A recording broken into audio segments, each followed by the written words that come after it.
Shalom, shalom, everyone. This is Shaina Yisrael with another edition of the School of Knowledge. This is our Sabbath Day class, and we'd like to thank you for joining us on this Sabbath Day class, for it is a blessing to have Sabbath Day. The Sabbath Day is such a blessing.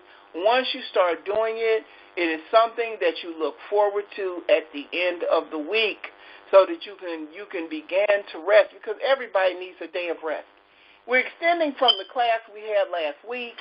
All praises be to the Most High Yah. And I want to be able to get right into this lesson so we can go ahead and get started. We were showing, last week was called the Family Album, and we were dealing with the difference of the perception of what the people think that the Israelites look like and to the true Israelite people.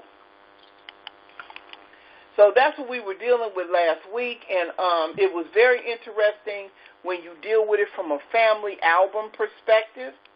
And I wanted everybody to get a chance to really give some feedback on last week. How did you guys think that went last week in terms of really sharing about the family album and what our children see opposed to what their children see in terms of what the reality of it is? Because we proved about Moshe being taken into Pharaoh, into the royal house of the Pharaohs, and that he became Pharaoh's daughter's son, which made Pharaoh his grandfather.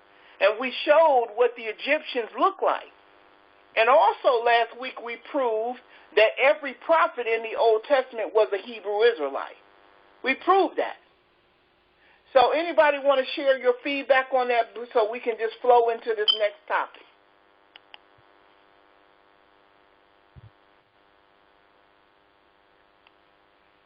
Anybody?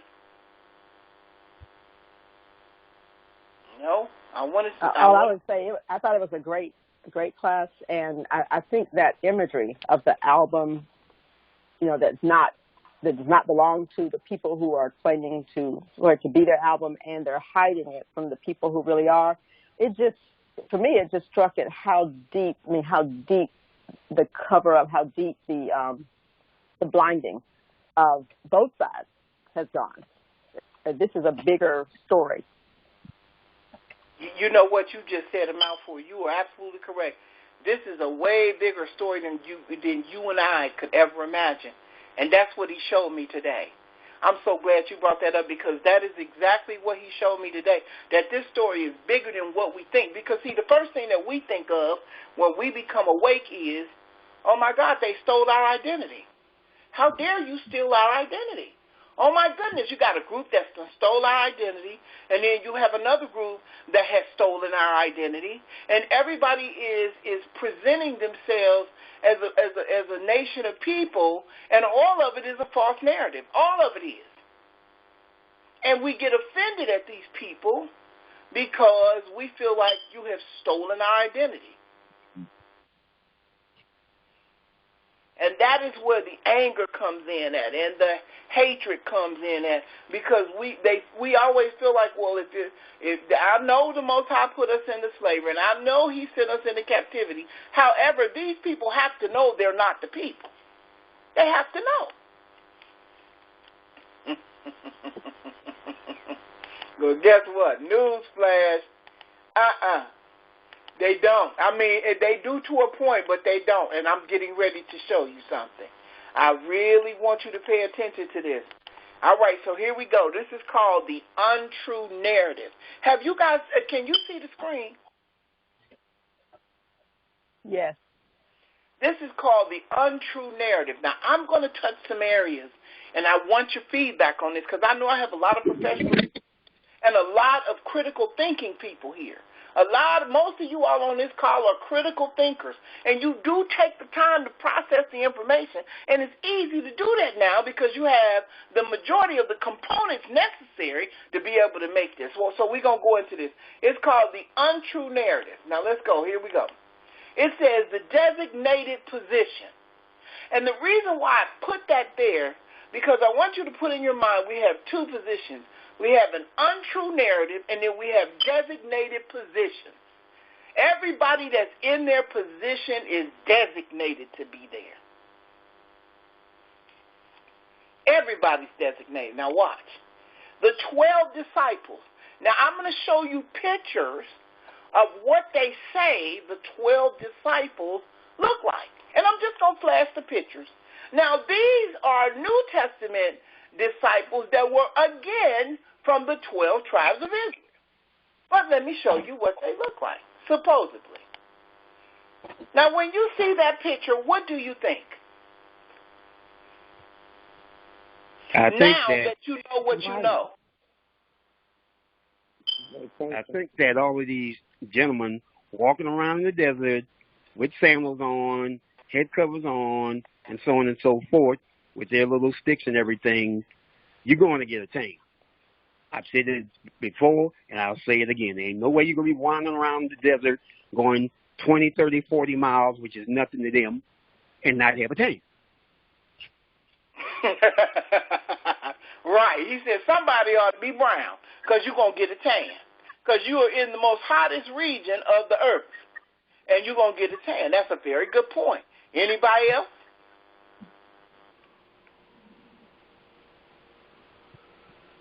You said now that we know that we are awakened, what the impact? Yes, ma'am. Mm-hmm. When I look at this, there's such like an emanation of peace. You know, like these are good people. They've put themselves in a light of just kindness and lowliness and goodness. They can't be wrong.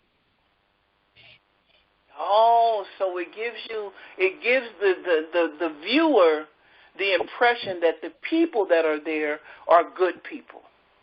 Right. That's very good. I didn't look at it like that. I didn't see that. That's very good. Anybody else?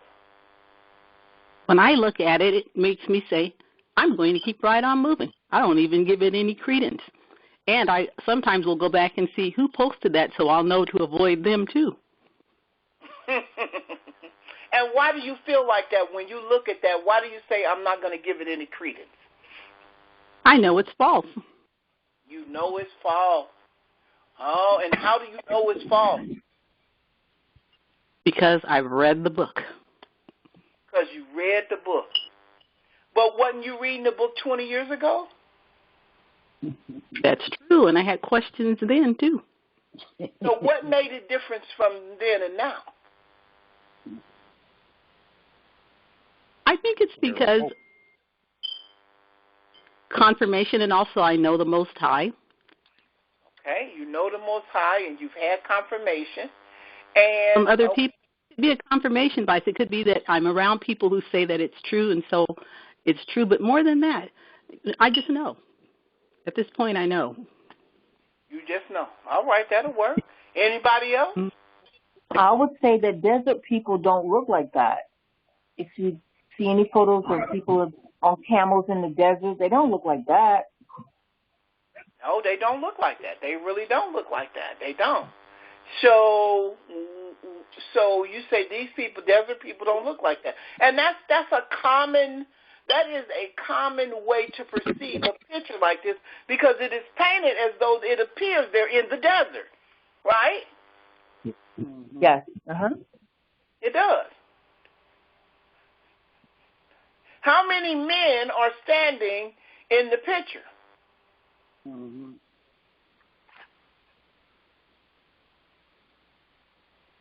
9. 10 men.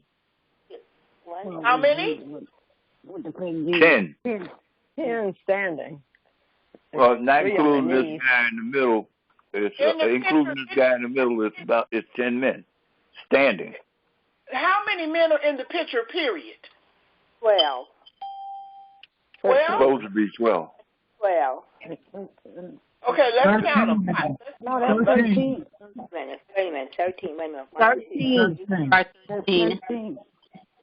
So there's 13 men in the picture. Okay. And one man in the middle is supposed to be Jesus. And then the other men that are standing around him are supposed to be the 12 disciples. That's what this picture is all about.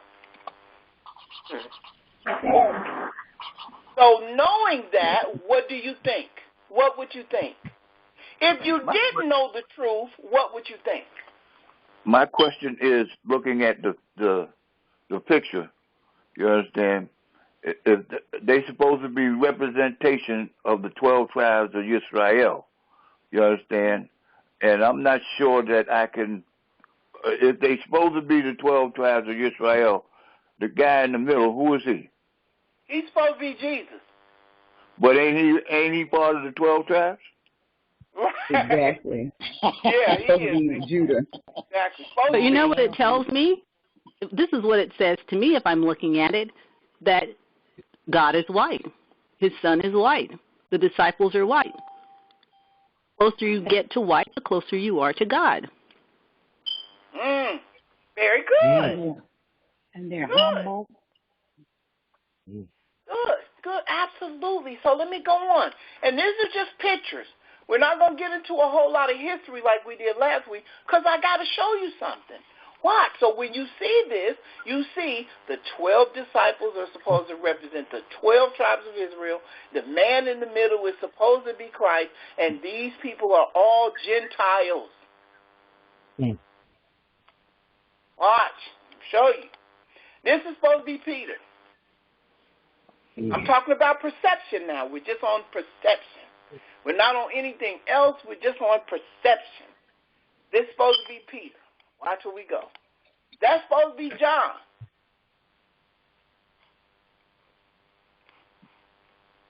Watch. That's supposed to be Andrew. Watch. That's supposed to be Bartholomew. That's supposed to be James, the younger brother. That's supposed to be Judas.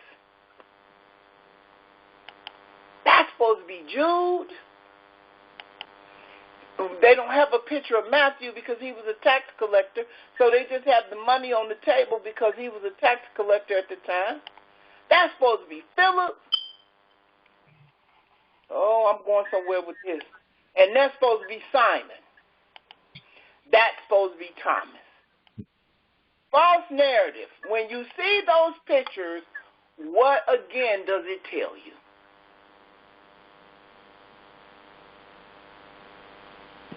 Perpetrating a fraud. They probably perpetrating a fraud. And if our children were to see those pictures, what would they think about the 12 tribes of Israel? That they were all white. That they was all white people. They would. That, ladies and gentlemen, that is where the authorized privilege comes from. That's where the privilege comes from. That's where when you engage in a conversation with them about the Bible, that they appear to be scholars on it because they feel like that the people that are in the book is directly related to them. Mm-hmm. And that's why they can be missionaries all over the world, taking it with them. Absolutely. Absolutely. All over the world. Because they really feel like that these are the real pictures of the real people. Now, some people would say, well, it's not true, so I don't understand this, because they would have to know that it's not true, and there would have to be a reasoning behind this, because everybody is really just trying to erase Israel, and they want to pretend to be us, and they want to believe that they're really the people. That is not true. It's way deeper than anything you could ever begin to imagine.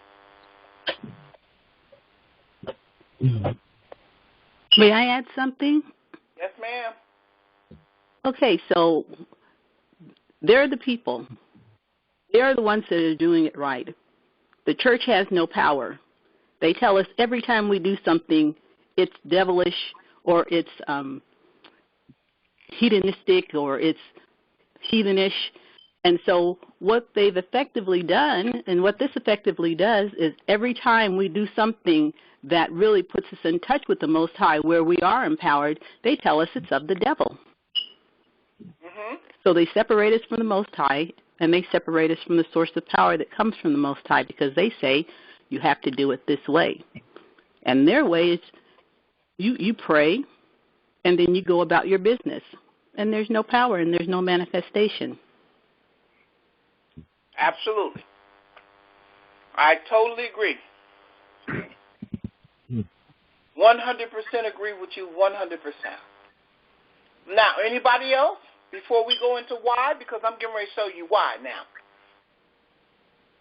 Matter of fact, let me ask the question. Why do you think that's the way it is? Why do you think that they feel like that that's the way it is? And that's how it's supposed to be? Well, I don't think that that's how it's supposed to be, but I do think that the Almighty allowed that to happen, you understand, to teach us to, as part of our punishment, you understand, because right now, you understand, we got people that believe in the New Testament the way it's been put out for hundreds of years. You understand what I'm saying? And it serves no purpose for us to believe that there. And now that we are coming back to the understanding of who we are, you understand, we could see the false narrative. Hallelujah. All right. That's a fair assessment if that's what you believe. Why, somebody else, why do you think that it's the way it is?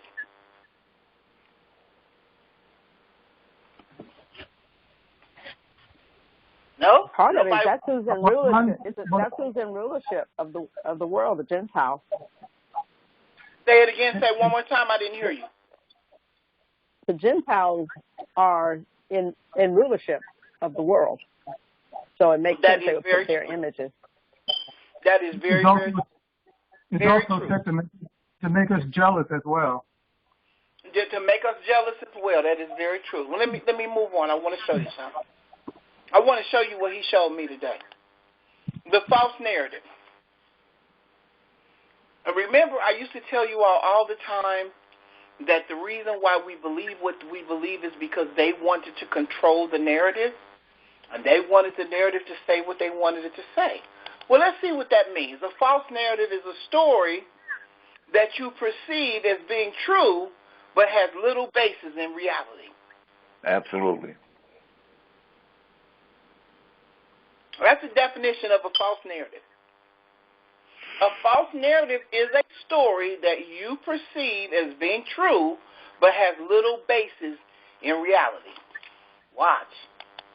A false narrative is one in which a complete, watch what it says, narrative pattern is perceived in a given situation, but it is not an actual narrative at work in the situation.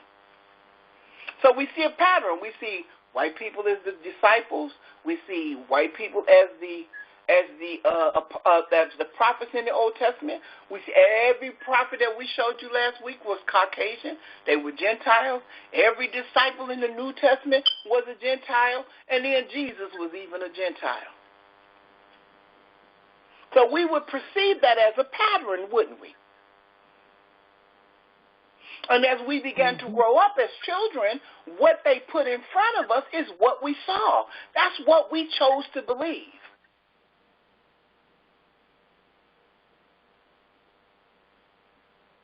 Watch. In the situation, it wasn't the actual narrative. That wasn't what it was. That wasn't the truth. But we didn't see that at the time that we was coming up, did we? Mm-mm. We didn't, because why didn't we see it? Somebody tell me why we didn't see it. Why come we didn't see what we see now? Somebody tell me why. I was blinded. Oh, so your eyes was blinded.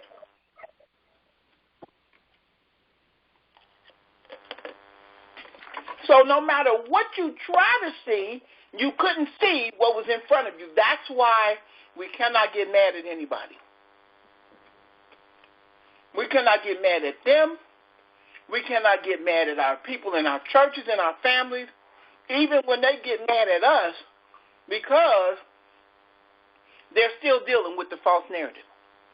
And what their eyes see is what they see. You know why they so hell-bent about church? It is because it's something tangible that they can put their hands on, and it's something that we have been doing traditionally down through the years. It's a solid foundation because it's something you can see. Watch. Watch. Oh, the perception. Now watch. The perception of a false narrative can be due to insufficient or inaccurate information or to insufficient or inaccurate assessment. What does that mean?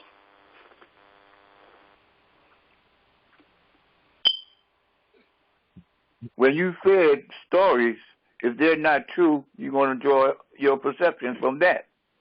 Exactly. And guess what, Brother Donia? We didn't really have all the information that we needed, did we? Because at the time when we were looking at the story and believing it was what they told us, we didn't know or we couldn't perceive the fact that it could possibly be a whole nother story. And that applies to, the fact that when they told the story, they didn't allow us to do any reading for ourselves to check. You understand, whether what they saying is true or not. You understand? They told us a lot of stuff that was written in the scripture, but they changed they changed what was said. You understand, to fit their narrative. Hallelujah. But guess what? Even then, okay, say that I'll give you that. Back in slavery, we wasn't allowed to read, but we can read now. And I read this Bible backwards and forwards. I can't tell you how many times. Have always been a Bible reader since I was 14 years old, since I was introduced to the church. But the reason why I didn't come to the conclusion is because I had insufficient or inaccurate information. That's what I just said. I said that when they told us the story, they didn't tell us the story from what it was saying.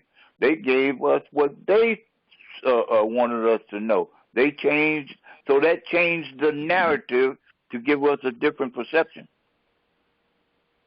Absolutely. Anybody else here on point? Anybody else? I was going to add too. If you've got a false narrative running in your head that's also visual, especially when you're young, when you interpret things, you try to make it fit what's already running and what you know in your environment. And sometimes if things don't fit, you just kind of suppress them out because you want it all to fit. Absolutely. And you know what? That's what I'm saying. We have to understand, like both of y'all are absolutely on point.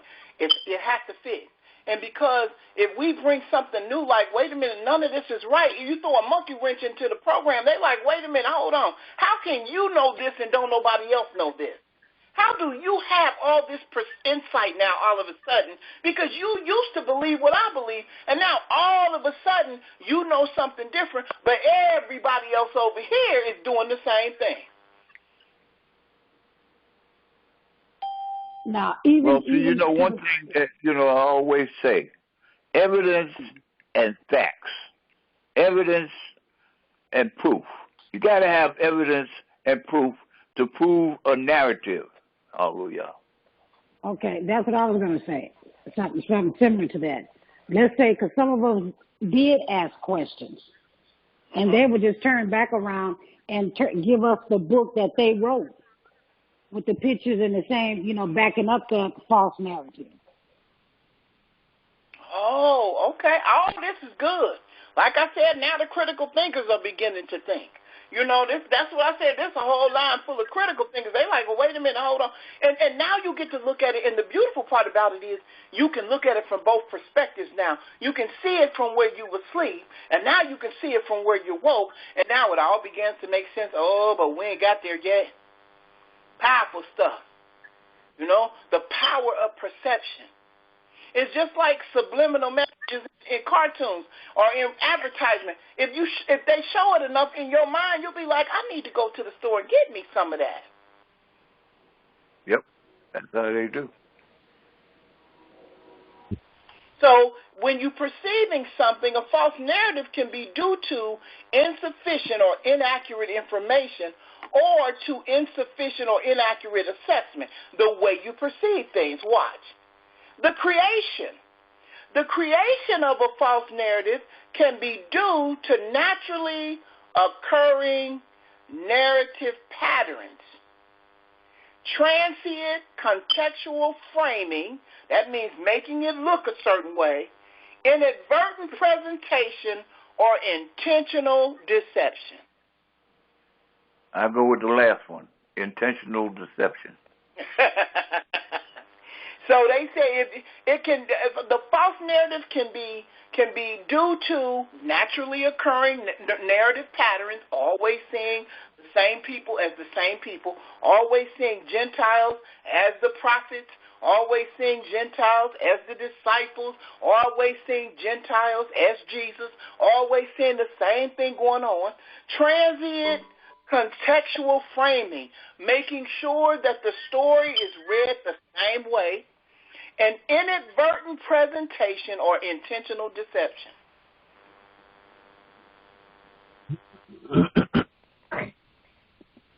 Makes all the sense in the world, don't it? Now that you look at it from this side of the story. And, and that deception actually been going on, since we were children, because my grandmother used to have a picture of a white Jesus on the wall since I was like 7, 8 years old, and that's all we ever saw. So the long-term deception. Absolutely. Everybody had that white Jesus on their wall. Mm-hmm. I'd like to add something else. It's the power to define, and it starts when we talk about white, because we've been talking about Israelites historically when we're talking about a people. But now we're talking about white. We're no longer talking about Israelites, and yet we're saying that these disciples were white. We're not saying that they're Israelites. We're not saying that they're any other group. And so when we talk about what is white, I'm looking at a definition, belonging to or denoting a human group having light-colored skin. So they've taken and they've taken the narrative so that now that they can define what white is, but then when we start thinking about what are the characteristics of white, purity, one of the things, you're talking all of these positive attributes, and then as part of the definition, it's the opposite of black. And so when we really talk about changing the narrative, it begins with changing how you reference the people. So you're saying that now we're not talking specifically about Israelites, but we're talking now about white. White being the people, then we can say, then they are the people. But if you get it in your mind that it's white, and then you have all of these positive attributes that are attributed to white, then when you talk about the Israelites, they can't be black because that's the opposite of white. They can't be the people. That's the opposite of who they've now defined themselves to be. So they don't even have to claim to be Israelites. Now they simply say, we are white. We are the people because purity. We're the antithesis of black. So that can't be the people. It's really, it starts right there, because if we really describe how people are, we can start saying, pink. We can start saying any number of things that are far more descriptive of the people as opposed to white. Just a thought. And well, let me. Hold on, you just described privilege, because that is exactly what fuels and motivates privilege, because that is how they see themselves, because of the untrue narrative and the perception and the creation of the way the story's been told. Yeah, well, let me say this here, is that when, what we're talking about white and black. Are we talking about white and black as opposed to people or just the color? Because when we seen that picture, we seen all of those folks were white, of a white complexion, but they were Gentiles. They were not. They were not Hebrews or Hamites. You understand? So we got to make a distinction here. When we're talking about color, are we talking about color as a color, or are we talking about them as a people? You understand? And those people were Gentiles. You understand? There's no way possible that they can be in that desert and don't get fried like bacon. Hallelujah. Brother Johnny, I did the very same thing when I said, they're white. And I'm thinking about the sister who said there's a narrative that's running. So I have the words that are being spoken. It's being reinforced by the picture. I didn't tease out the difference because when we're talking about them, we're talking about a group.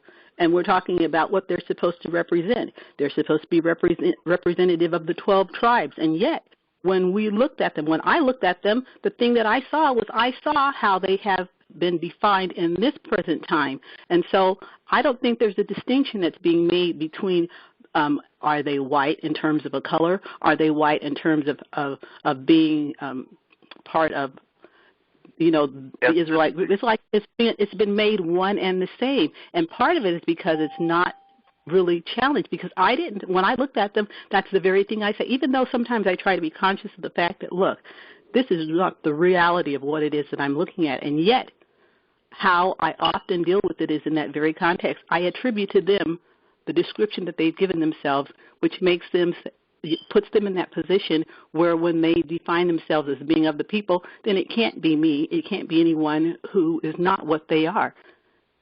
There's no difference made between whether we're talking about a group or a color. It's all been made synonymous. And, hold on, and let me make this disclaimer. This is not against the Gentile people at all whatsoever. This is not against the white people at all whatsoever. I am trying because it's the narrative. Exactly. It's not specific to one person. It's the narrative that you're talking about. Absolutely. The pattern of the narrative that we have been given, that we have been taught. These are the things, not only us have been given, they have been given, and they have been taught.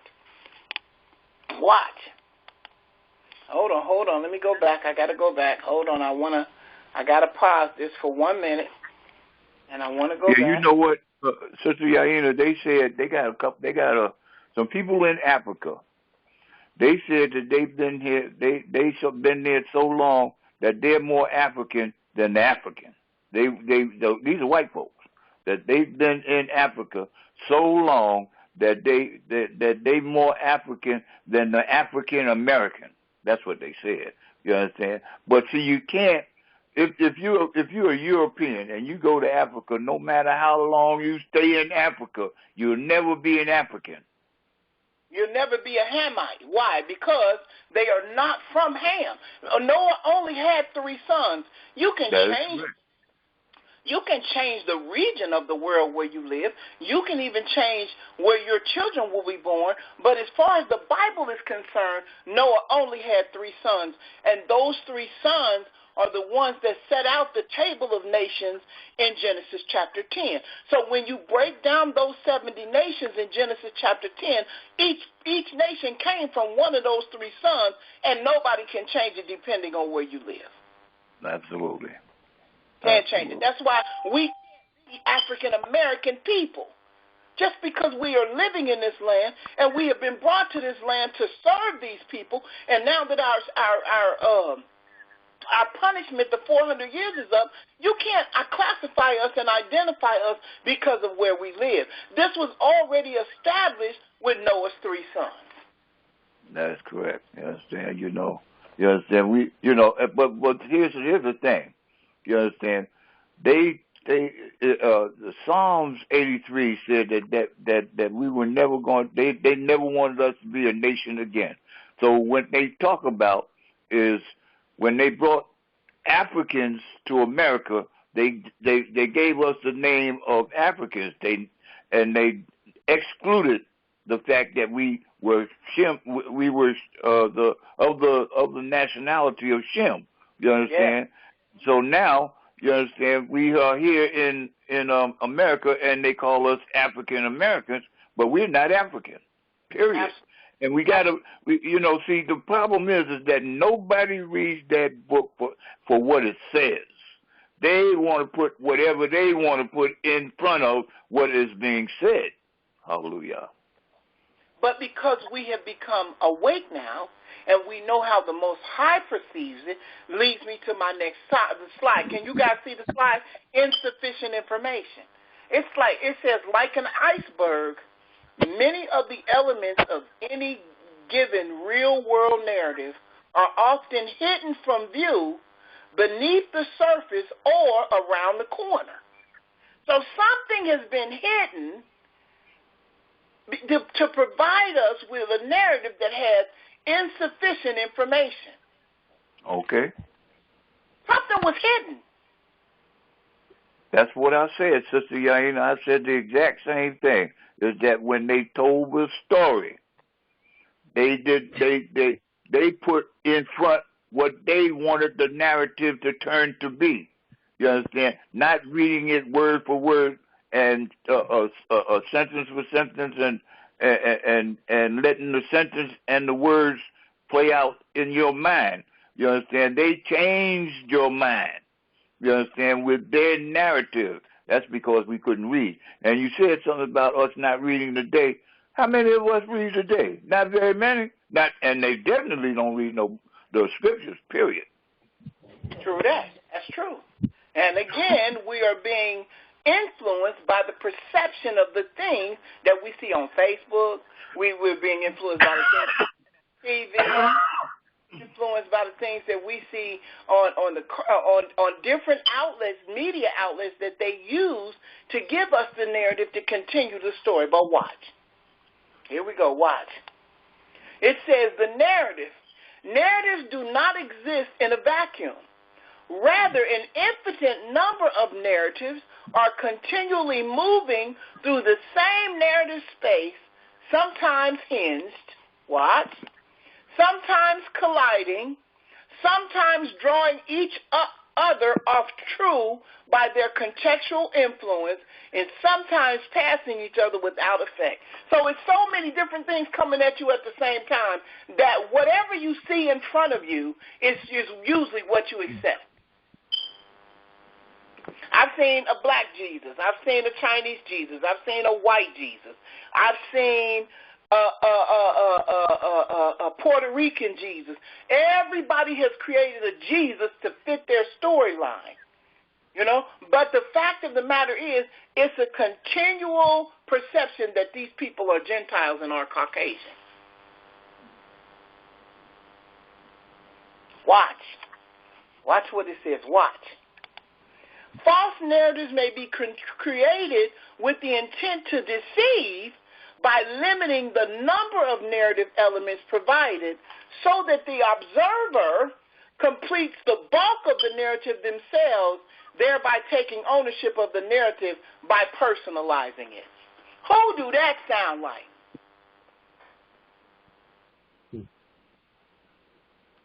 Sound like the Gentile to me, because they have personalized the fact that the story is about them. Well, and even in that slide you just had where you have different, Christ or different, colors, even then, like you said, the foundation would have been the white. The others are just trying to write themselves into the story. Exactly. But the foundation of the story is there, that this whole story is about Gentile people. And even coming into the church, didn't they make you feel like that? Didn't they make you say, oh, you ought to be privileged that you were accepted in? That he let you come in and be a part of this wonderful story. Then we go through that? Yeah. Here we go, hidden in plain sight. Oh, boy, here we go.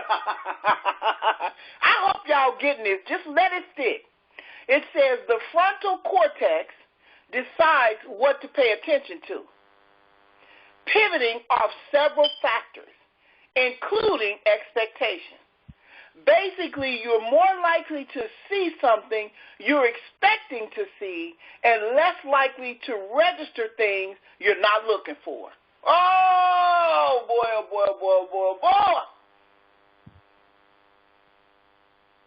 Isn't that the truth? You know what? I can go into the church right now and say, but Jesus was black. And everybody would say, but what that got to do with it? And I would stand there looking really confused. I said, but he was a Negro.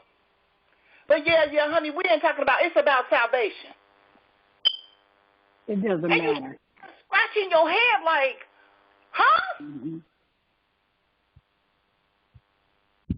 It don't have nothing to do with all that, honey. It's about Jesus, and it's about salvation.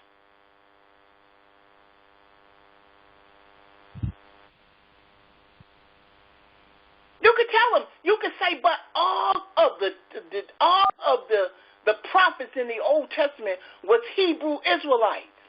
We told a lady that when she came on the call. You remember when Brother Yerushalayim invited some people to the call from his job, and we told her anything you want us to ask you, you can call us, you can ask us, and we start telling her that every prophet in that Old Testament was an Israelite.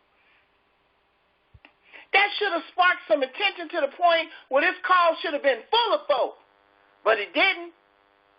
You know why it didn't? Because of this right here. The brain decides what it's going to accept. The brain, the frontal cortex of the brain decides what information it's going to use and what information it's not.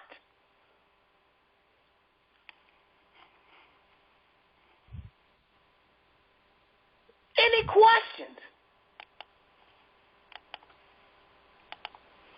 So what you saying, that the Most High did that? Oh, watch it, sis.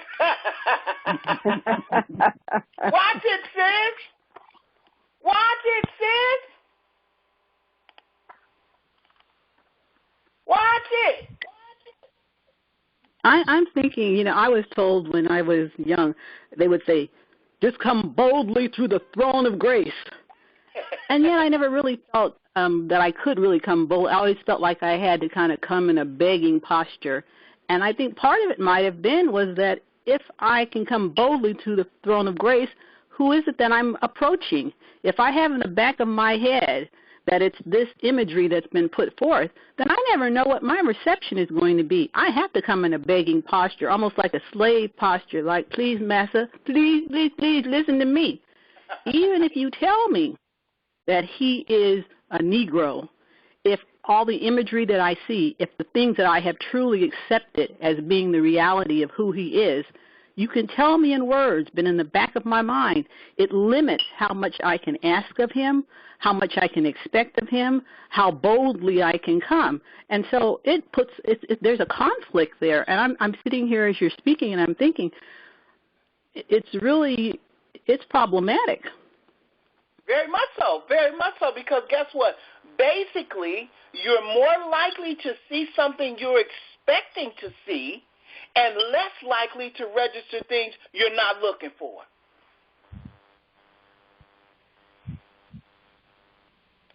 That's why you feel like that. That's why it's been like that. Watch. Out of sight, out of mind. It says the frontal cortex of the brain controls vision. Researchers indicate it omits things in plain sight. So if the brain has the power to omit the things that it don't want to register, guess what? Then you're not going to see what you wanted to see anyway. It's not going to come, it's not something that, it's not a aha moment that you can have just by listening to something that we're saying.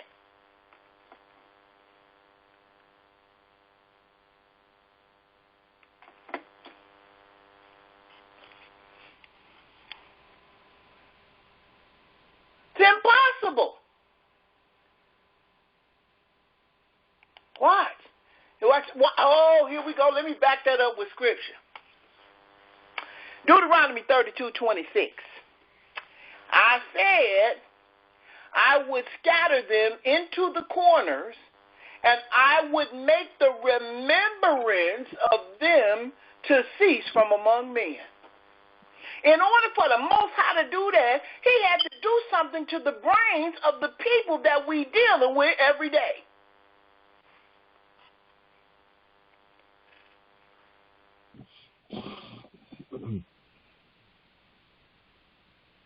I know we want to blame them, and I know we want to put it off on them, and I know we want to say those terrible white people did this stuff to us, but Yah had control of this whole story. He's the one who did all of this.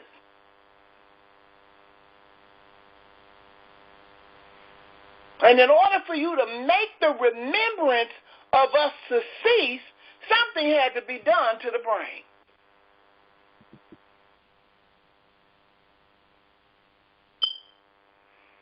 Oh, y'all done got quiet on me now. You done got quiet on me now. That is why That is why when we look at this from a Hebrew Israelite perspective, and when we start to deduct this from the house of Israel, and we understand, we got to understand the mind of our Elohim and how he operates and how he works. That everybody in here has a designated position. That everybody in this story that he wrote has a designated part that they have to play. From the people to the animals. And I was thinking about Peter in the New Testament. He told Peter, before the night is over, you're going to deny me 3 times, and the rooster going to crow. And guess what? Peter said, I would never do no stuff like that to you. I love you too much.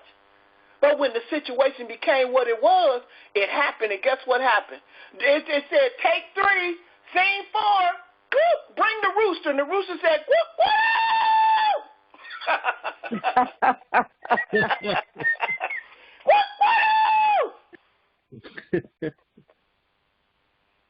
This is an awesome Elohim that we dealing with here. Even the animals know what they're supposed to do. Everybody has a designated position that they must play. You know, you're right. When you talk to people, it's like a firewall. Like there's just a place they can't go. They can't. They can't do it. They cannot. They don't have the power to do it because that is not the part that the Most High intended for them to play. They can only play the part that they were intended to play. I imagine Peter was dumbfounded. He was like, oh, my goodness. I never thought I would, oh, Lord, I didn't think I would do no stuff, but he did. Why do you think so? Because Yah knows the intent of the heart. He knows.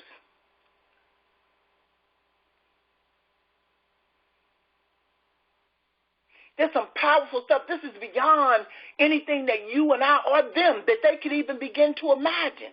Because they have been designated to play a role, just like we've been designated to play a role.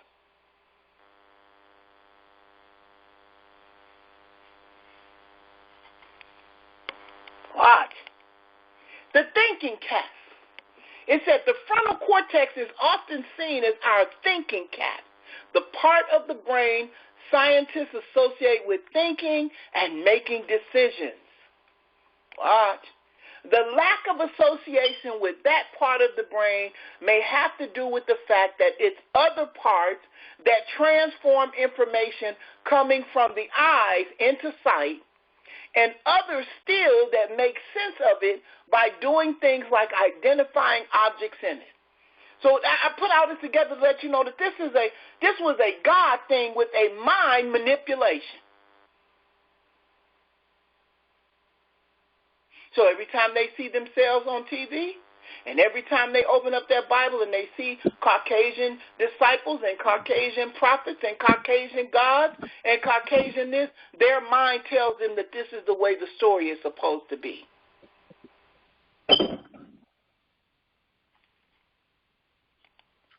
It says, but the thinking cap of the brain controls and oversees this whole process, making it as essential to how we see as those other areas the scientists said. How that works also accounts for why we sometimes miss things right in front of us. That's what it means to be hidden in plain sight. The story has been right in front of us the whole time.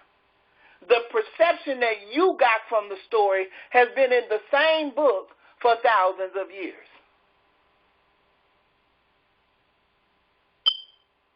The truth that we have come into has been there, written in the same pages of the same books for a long time in our house on top of our mantelpiece, and it's been right there, but the Most High did something for you that you wouldn't be able to see it.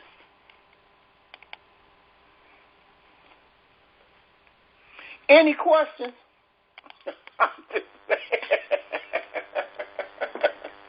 Hidden in plain sight.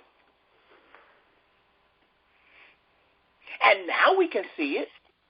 And now we understand it. But back then, we didn't understand it either. And that is how your family looks at you and say, you have lost your mind. You need to quit studying with those people. You have gone completely crazy. But to us, it's a joy. To us, it's a release. To us, it is peace that surpasses all understanding. And you're asking yourself, how come I didn't see this before?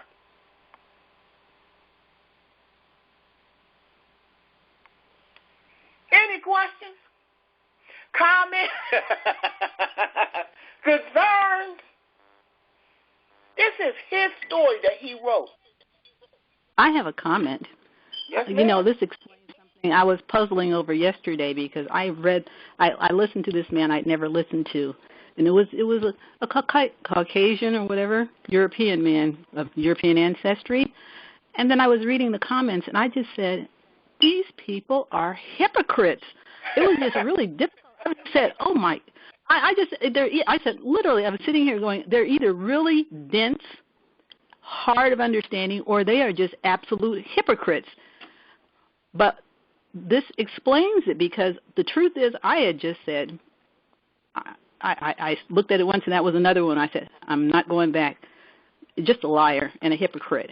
Because it was like I just could not fathom how they couldn't comprehend.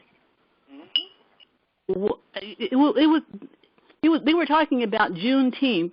He did this little something, but basically he was saying that we're really thankful that their prayers were answered, and now we can join our prayers with them for salvation. I said, are you out of your mind? You know, I just couldn't get it. But listening to what you're saying, I guess maybe they weren't hypocrites. I just said, oh, I was just writing off a whole group of people in essence because I said, this is ridiculous. But maybe they truly didn't understand. And guess what? To summarize it all, you can only see what he allows you to see. You can only understand what he allows you to understand. And it doesn't matter whether you're white, whether you're black, whether you're Chinese, whether you're green, whether you're blue, whatever you are. Until the Most High decides to open this thing up to you, you will not see it. It's called the herd mentality. Everybody's going to follow what everybody else does and says because that's how he has it set up.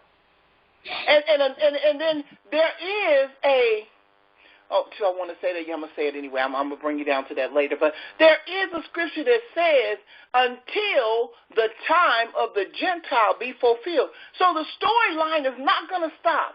The false narrative is not going to stop because there is a period of time that they have to fulfill.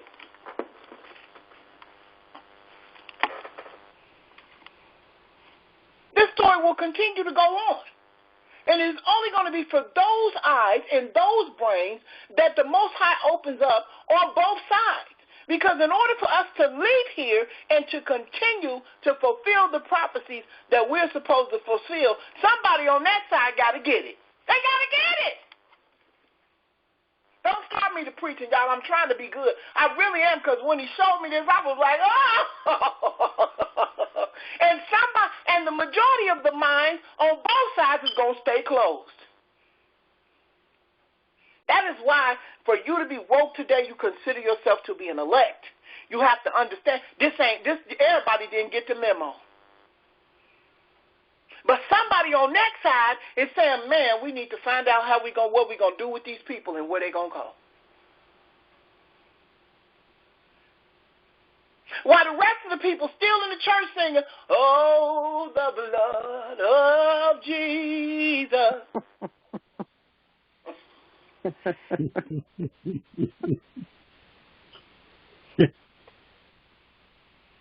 It's an incredible story, like Brother Doniak said today. It is one of the greatest stories that's ever been told, and it's been hidden in plain sight.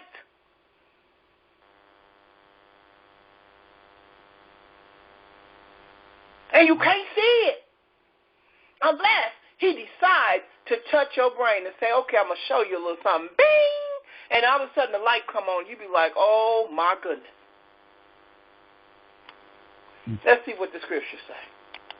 Isaiah 44, he said, Yet now hear, O Jacob, my servant, and Israel whom I have chosen. Thus saith the Most High that made thee and formed thee from the womb, which will help thee. Fear not, O Jacob, my servant, and thou Jeshurun whom I have chosen. For I will pour water upon him that is thirsty, and floods upon the dry ground, and I will pour my spirit upon thy seed, and my blessing upon thy offspring. And they shall spring up as among the grass, as willows by the watercourse. One shall say, I am the Most High, and another shall call himself by the name of Jacob, and another shall subscribe with his hand unto the Most High, and surname himself by the name of Israel. Thus saith the Most High Elohim, the King of Israel, and his Redeemer, the Most High of hosts. I am the first, and I am the last, and beside me there is no Elohim. And who, as I shall call, and shall declare it, and set it in order for me, since I appointed the ancient people, and the things that are coming and shall come, let them show unto them.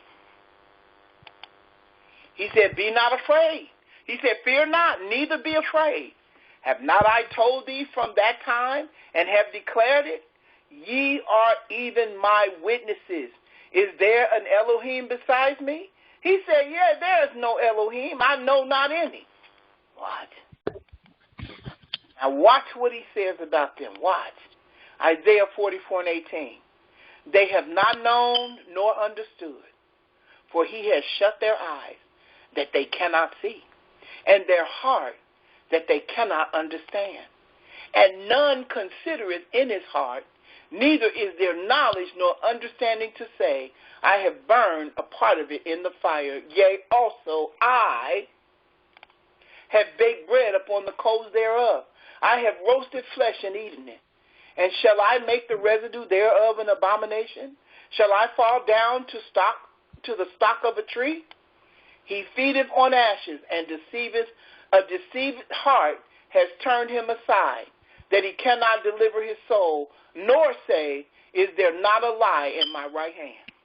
The Most High said, I blinded the heart. I blinded the eyes. He said, They have not known nor understood, for he has shut their eyes that they cannot see, and their heart that they cannot understand.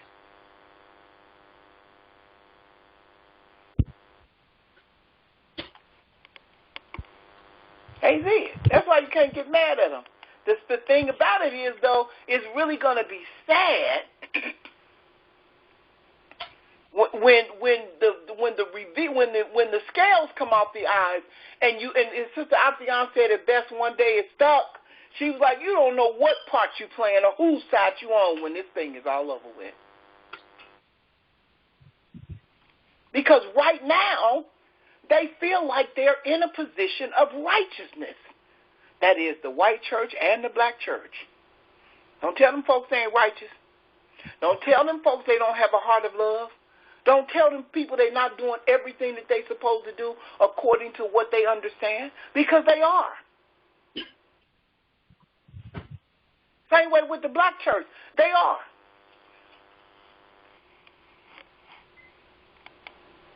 But watch what he says in Isaiah 55. This is going to put the clincher on it. Ho, everyone that thirsteth, come ye to the water, and he that have no money, come ye buy and eat. Yea, come, buy wine and milk without money and without price. Wherefore do you spend money for that which is not bread, and your labor for that which satisfieth not? Hearken diligently unto me, and eat ye that which is good, and let your soul delight in itself in fatness. Incline your ear and come unto me. Hear, and your soul shall live, and I will make an everlasting covenant with you, even the sure mercies of Dawid. Behold, I have given him for a witness to the people, a leader and a commander to the people. Behold, thou shalt call a nation that thou knowest not, and nations that knew not thee shall run unto thee. because the Most High thy Elohim, and for the Holy One of Israel, for he has glorified thee. Seek ye the Most High where he may be found, and call ye upon him while he is near. Let the wicked forsake his ways, and the unrighteous man his thoughts, and let him return unto the Most High. And he will have mercy upon him, and to our Elohim, for he will abundantly pardon. For my thoughts, are not your thoughts, neither are your ways my ways, saith the Most High. He said, for as the heavens are higher than the earth, so are my ways higher than your ways, and my thoughts than your thoughts. For as the rain cometh down, and the snow from heaven, and returneth not thither, but watereth the earth, and make it bring forth and bud, that it may give seed to the sower, and bread to the eater. So shall my word be that goeth forth out of my mouth. And it shall not return unto me void, but it shall accomplish that which I please, and it shall prosper in the thing whereto I sent it. So when the Most High said to you, because you were disobedient, on the bottom you shall go. And you shall not be the lender, but the borrower. You shall not be the head, but you shall be the tail. I'm going to bring a nation down upon you from afar, a nation of no people, a nation of fierce countenance that has neither regard for the old or the new, the young or the widow or the mother with carrying child.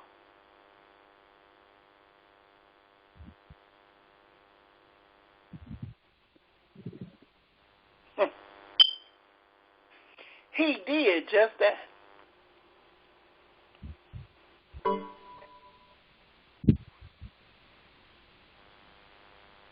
All this privilege. Say that again. Hallelujah. He did. He did just what he said he was going to do. And he put in their mind a way of thinking, a narrative, allowed them to grab a hold to it and run with it. Do you know it's billions of people that believe this stuff?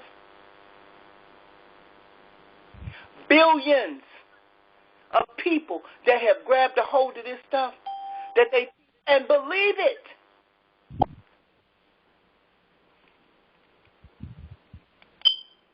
He said, for ye shall go out with joy and be led forth with peace.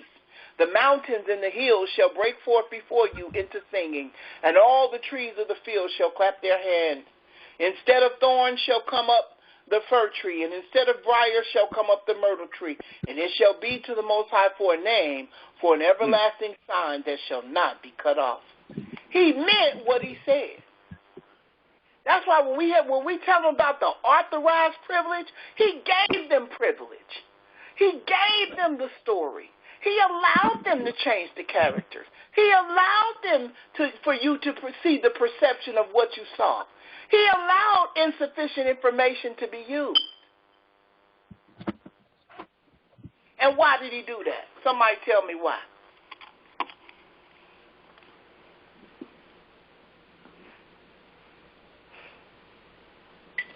We disobeyed, and his word does not come back void.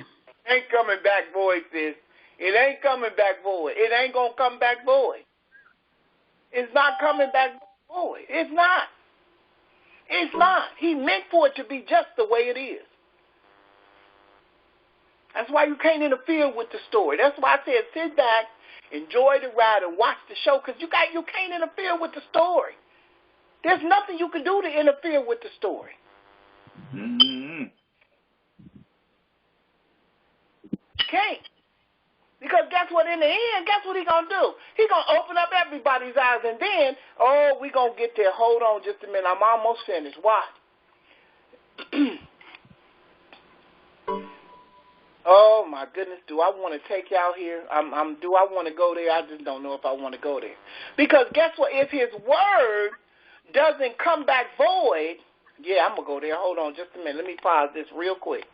If his word doesn't come back void and it's going to do what he said it was going to do, then guess what has to happen? I'm going to go here. Guess what has to happen? everything in that Bible has to be true, right? Gotta be, right? Absolutely. So guess what? Even them, there's a prophecy that they have to fulfill that has to be true, and I'm getting ready to show it to you what it is. So all these false narratives and insufficient information and all the stuff going on with the brain, it was set up for them as well as us. Guess why? Because watch what it say here in Jeremiah 16, verse 19. It says, "Oh, Yah, my strength and my fortress, and my refuge in the day of affliction. The Gentiles shall come unto thee from the ends of the earth and say," what it's going to say? "Surely our fathers have inherited lies." Oh, my goodness. Vanity and things where there is no profit. Mm-hmm.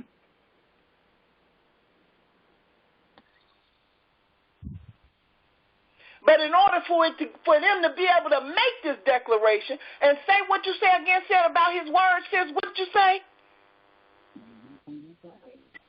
It will not come back void. Oh, it ain't going to come back void. So in order to set the stage for this prophecy to be fulfilled, all the lies that you've seen down through the years had to be played out.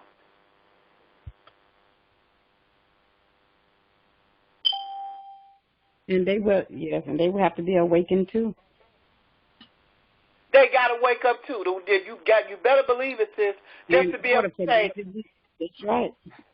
Absolutely, absolutely.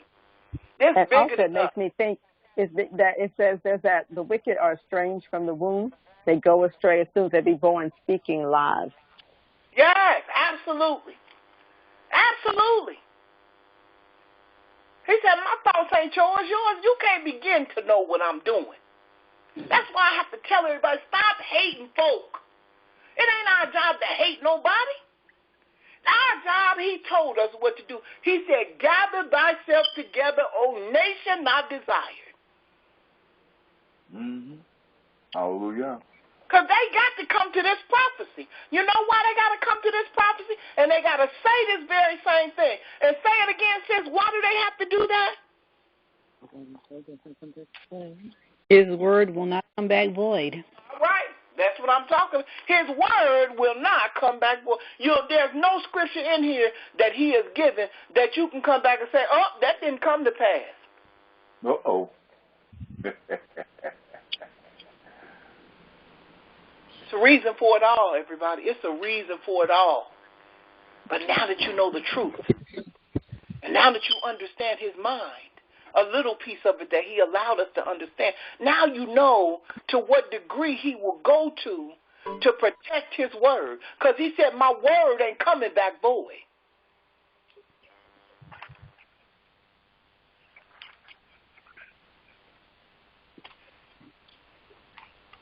This prophecy had to be fulfilled. So he kicked this thing in motion. So while everybody's clapping and screaming and jumping and hallelujah through their church tomorrow, guess what? It's all a setup. Because one day he's going to pull the wool off of their eyes, and that's when you're going to realize what part you was really playing. That's ugly.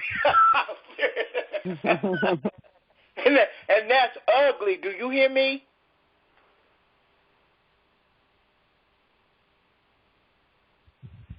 Ooh, woo! Can you imagine?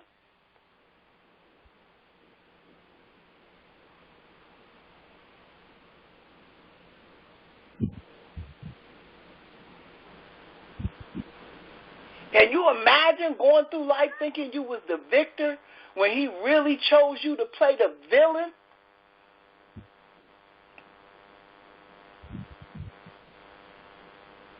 This is his production. This is his story. This is his production. And everybody has a designated position in the story. Deep. Absolutely. Deep. It goes deeper than anything we can imagine. That's why everybody got to play their part. Everybody got to play their part.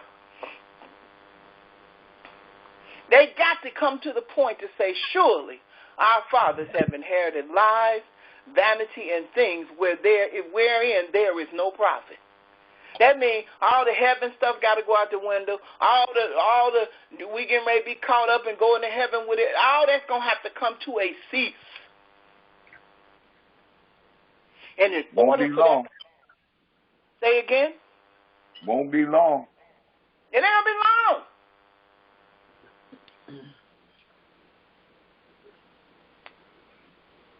All the pictures that you saw of the 12 disciples and the white Jesus, all the pictures that we saw of all the prophets in the Old Testament, all the privilege that was given to them to make sure you stayed on the bottom, all that was orchestrated by Yah. All of it. Every time you go on your job and one of them make you so mad you want to tear their head off, all that was orchestrated by the Most High Yah. And it ain't going to do nothing but make you a better person, because now that you know what you know, you can just ride it on out. You just be smiling like, okay, well, whatever you say. Whatever you say. Whatever you say. If that's what you believe, have at it. Whatever you say, sweetheart. Well, I ain't even going to argue. It ain't that important. Whatever you say. Absolutely.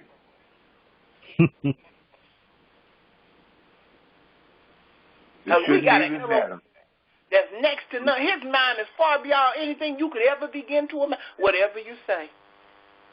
Okay. And they can't even see it, Brother Donnie. No matter how many Israelites stand on the street corner, no matter how much radio shows we have, no matter how many Bible classes we have, no matter what, I'm talking about black and white, no matter what you do, they can't see it until the Most High taking the scales off their eyes. Absolutely. They can't. And the show must go on. Because everybody know their part, from the rooster to the donkey. What did the donkey tell the prophet? He said, why you hitting me?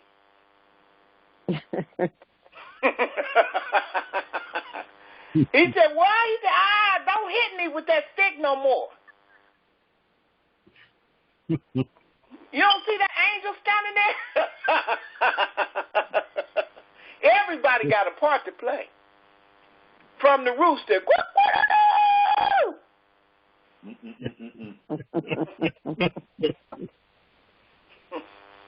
Y'all let them play their part. It's because it's been hidden in plain sight the whole time. Right there in front of you. So count yourself privileged that you know, and that you're one of the elect that you know how the story is going to be written. Because they've got come to this point in Jeremiah chapter 16, that surely our fathers have inherited lies, vanity, and things wherein there is no profit. But they ain't there yet.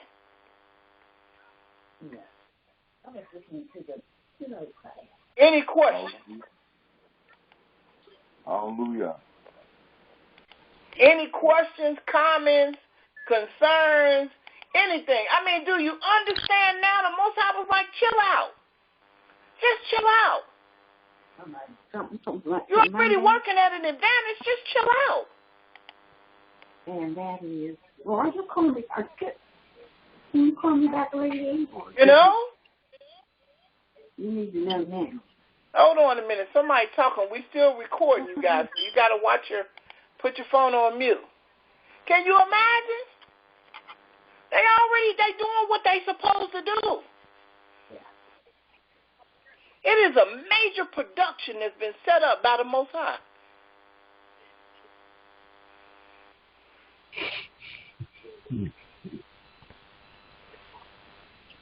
Because at the appointed time, that rooster did what he was supposed to do, didn't he? Mm-hmm. He was sitting up on that fence at the right time, and when the curtain went up, scene 3, he said, action, camera, go. He said, This is his production. This ain't nothing to do with us.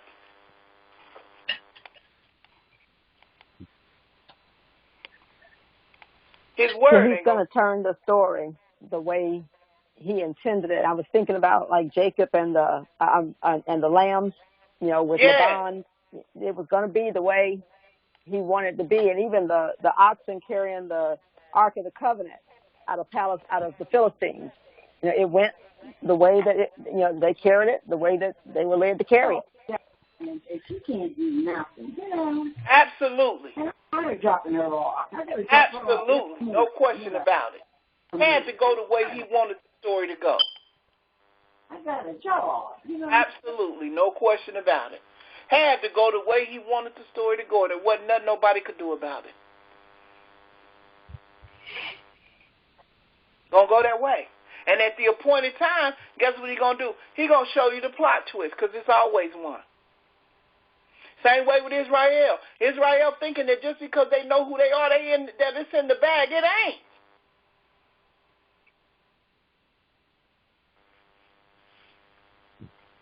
It ain't just enough to know.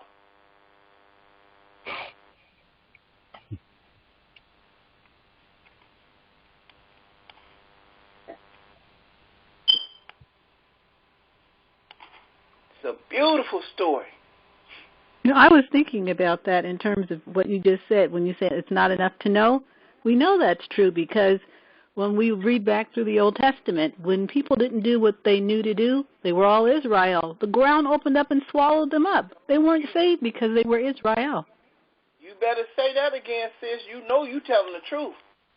Yes, indeed. Yes, indeed, for sure. But now, it's this thing going on now because it's fashionable to be an Israelite now. You know what I'm saying? Everybody dreading up, the men wearing beards, everybody wearing beards. Even the ones in the church got a beard on their face. And now it's like, nah, it don't work that way.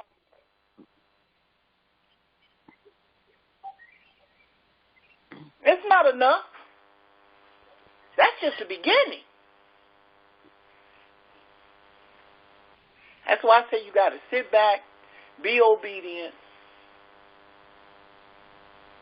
and just watch. Just pay attention. All you got to do is watch. It's going to be what he wanted to be. And continue to repent that we make it.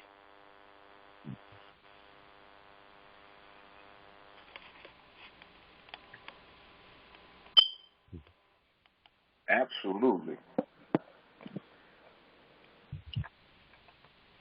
Sit back, sit back, ready for the ride, and enjoy the show. That's all you can do. Enjoy the show, because you can't do anything about anything else. And continue to pray and repent. Absolutely. That's our job. It's terrible when they kill one of the kids or to do whatever they do, whatever they're supposed to do. But guess what? Whatever happens, happens for a reason. And it just don't stop there. It don't stop there.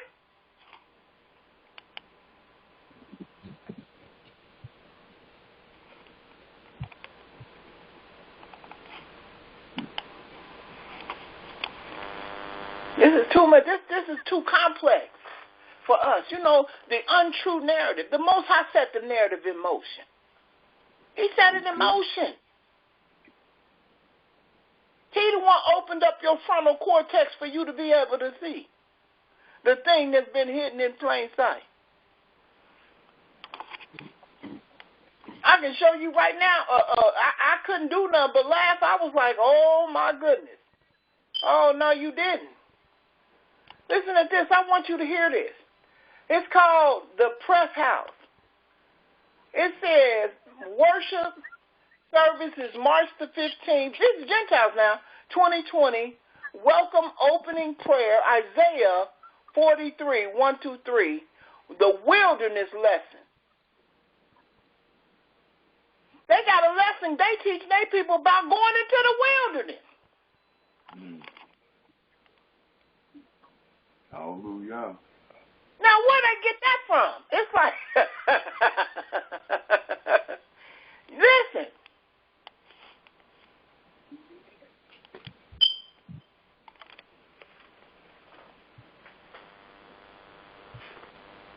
This thing is deeper than we could ever begin to imagine, and you don't know what part you're playing.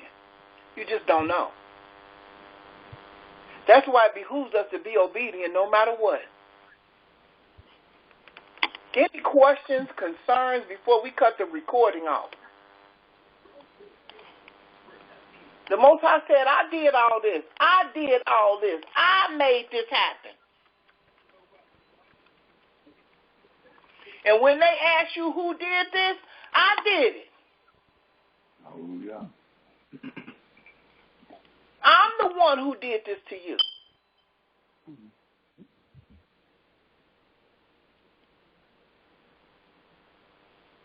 Okay, fine. Okay. It's a hard pill to swallow, but it is just the truth. It is that's why he don't require us to hate nobody or to be mad at nobody or go through no revenge or none of that, to leave them people alone.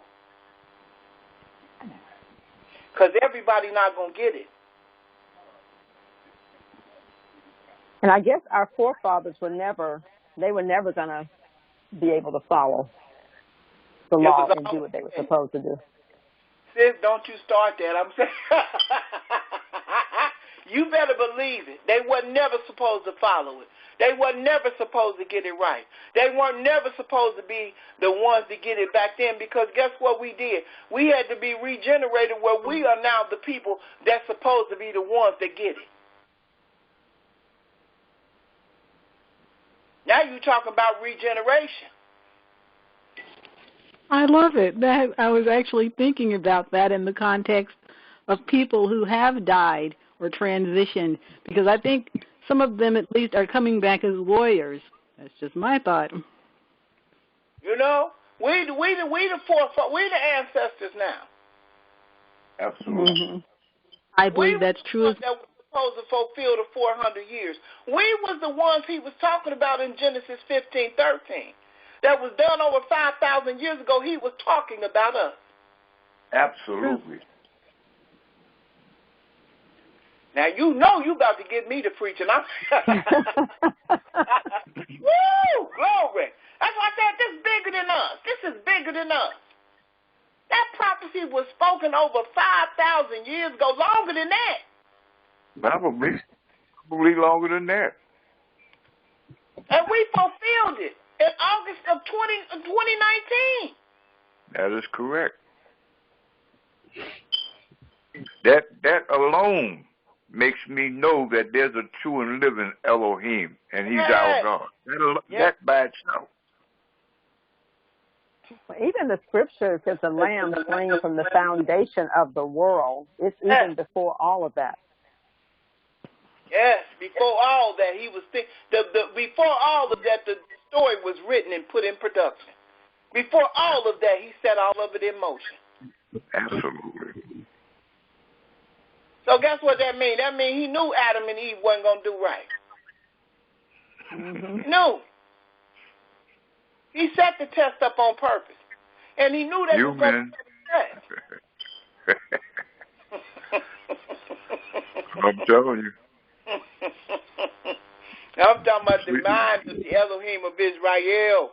Look at here. Look here. And that doesn't take away free will, because we still have free will, but because he knows the beginning from the end, he understands and sees the decision we make, and yet he does not dictate that we have to make that decision. We still have choice. And I think about that in the context of the people that we're dealing with now. Some of them are really, you think, how reprobate. But as you said, we are the ancestors, and I'm thinking we're seeing some of those same people again. And you're wondering, why will they not be redeemed? They are not taking the opportunity because they are the same people then. Yes. They are now. Wait a minute, let me ask you a question. Is there anything new under the sun? Is there anything where you could say, see, this is new? Ain't not new. That is correct. Ain't not new. You better believe it. The same folks. Mm. This is a powerful story right here. The same folks. And we understand why they're going to get it, because they are doing the same thing. The same folks. They the same people that did what they did back then. So guess what? If you wasn't fully committed now, you wasn't fully committed back then. If you wasn't obedient then, you wasn't obedient back then. You ain't obedient now. It just is what it is. He knows the intent of the heart. Okay. But going back to free will, we still have an opportunity to make a choice. You do. Well, I think that's questionable, because I think that there's only one choice. Only one choice. And that's the ways of the Almighty. Anything else is death. Right, but you still have to be able to say, am I going to do right or am I going to do wrong? That is correct. That's the choice. But he knows you. He knows who you are. He knows whether you're fully committed or whether you're not. He knows all those things.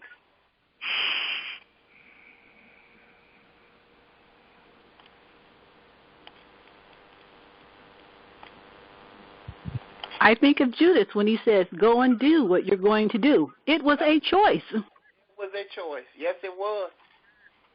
Yes, it was. Yes, it was. Yes, it is. And we have recycled ourselves and regenerated until we have come to the appointed time, such a time as this.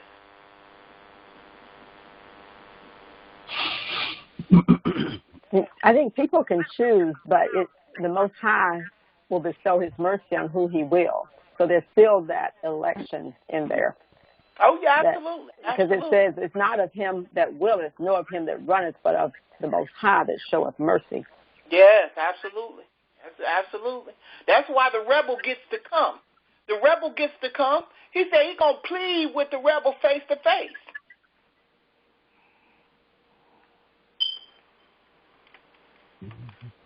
Absolutely. That's why I tell y'all all the time, our only job is to gather ourselves and to obey His laws, statutes, and His commandments to the best of our ability. That's our only job. That is correct.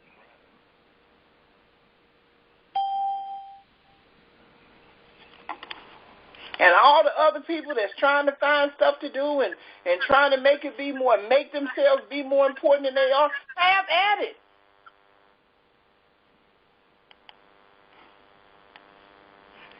Do your thing. Let's see what your end be. Absolutely. Because this thing was already preordained and orchestrated, like she said, before the foundation of the world.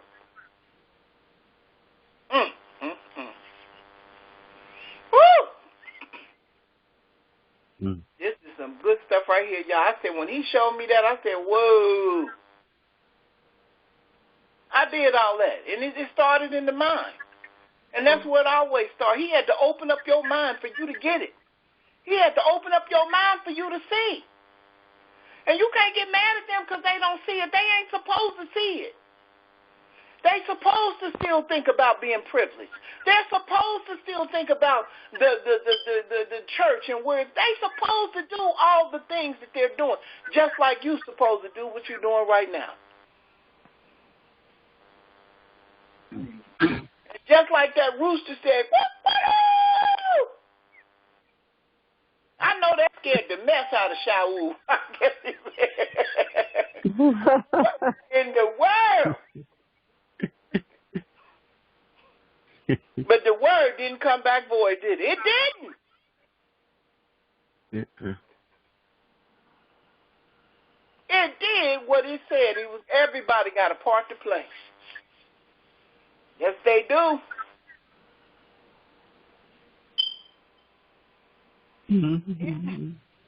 Let me cut the record. I hope that you guys have enjoyed this lesson.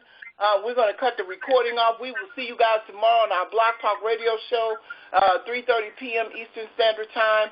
The number is 718-664-9551,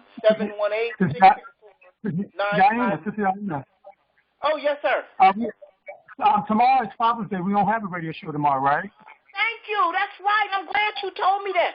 Thank you. That is absolutely right. Tomorrow is Father's Day.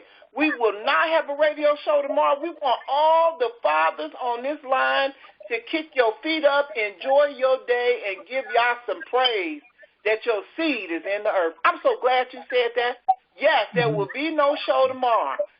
Tomorrow is Father's Day. You guys enjoy your day. Let me cut the recording off.